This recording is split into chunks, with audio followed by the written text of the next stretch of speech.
নমস্কার বন্ধুরা, রাঙামাটি কিচেনে তোমাদের সবাইকে স্বাগত। আবার চলে এসেছি তোমাদের জন্য নতুন রেসিপি নিয়ে, পটলের পকোড়া। তো তার জন্য আমি নিয়েছি 200 গ্রাম পটল, আর নিয়েছি আমি 50 গ্রাম মুসুরির ডাল, যেটা আমি আগে ভিজিয়ে বেটে নিয়েছি, আর নিয়েছি 50 গ্রাম আতপ চাল, সেটাও আমি বেটে নিয়েছি।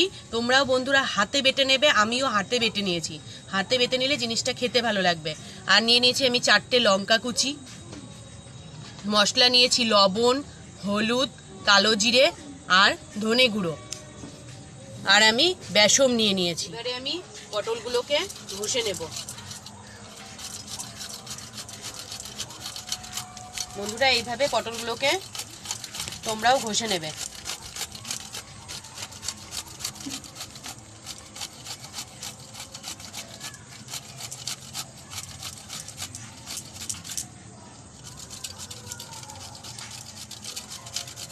প্রত্যেকটা পটলকে আমি এইভাবে ঘষে নেব।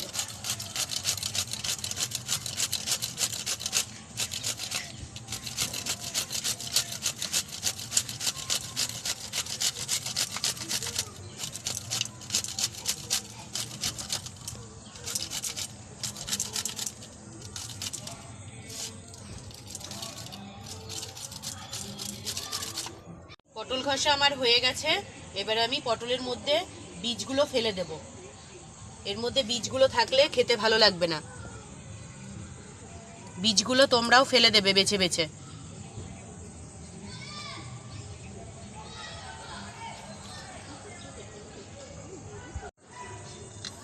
মাখিয়ে নেব। তার জন্য আমি পটল দিয়ে দিলাম, তারপরে মুসুরির ডাল বাটাটা দিয়ে দেব,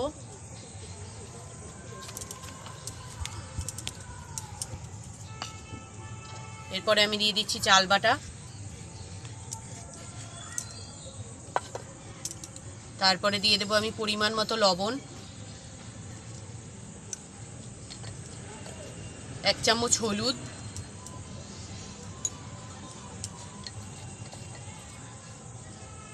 1 চামচ ধনে গুঁড়ো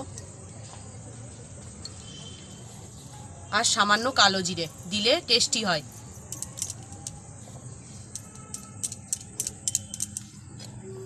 লঙ্কা কুচিয়ে রেখেছিলাম, সেই লঙ্কা কুচি দিয়ে দেব,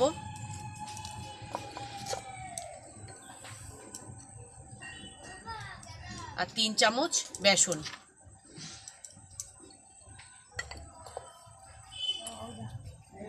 সামান্য একটু জল অ্যাড করে আমি এটাকে মাখিয়ে নেব।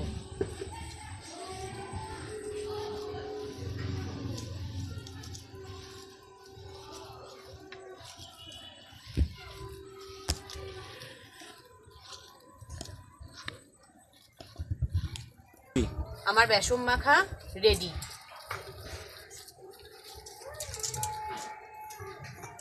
কড়াই গরম হয়ে গেছে আমার, এবারে আমি তেল দিয়ে দেবো।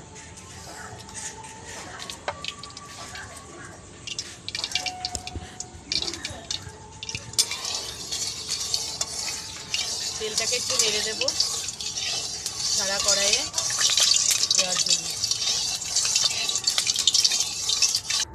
তেল গরম হয়ে গেছে, এবারে আমি একটা একটা করে পকোড়াগুলো দিয়ে দেবো। যেরকম করে ছোট ছোট করে দেবে।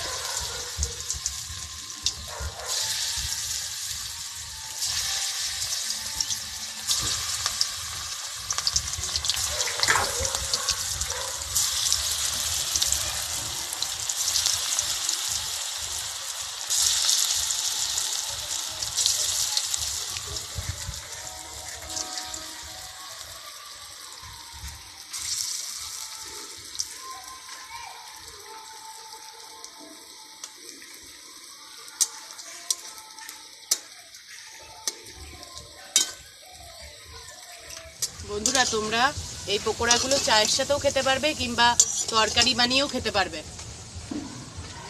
ভালো লাগবে। পকোড়াগুলো আমার প্রায় হয়ে গেছে, এবারে আমি নামিয়ে নেব।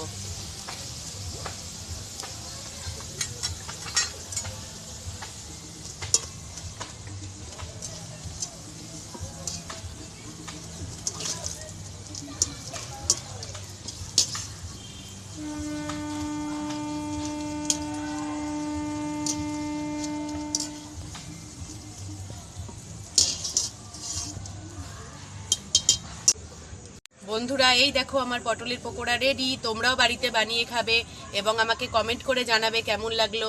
ভালো লাগলে অবশ্যই আমার চ্যানেলটিকে লাইক ও সাবস্ক্রাইব করে দেবে।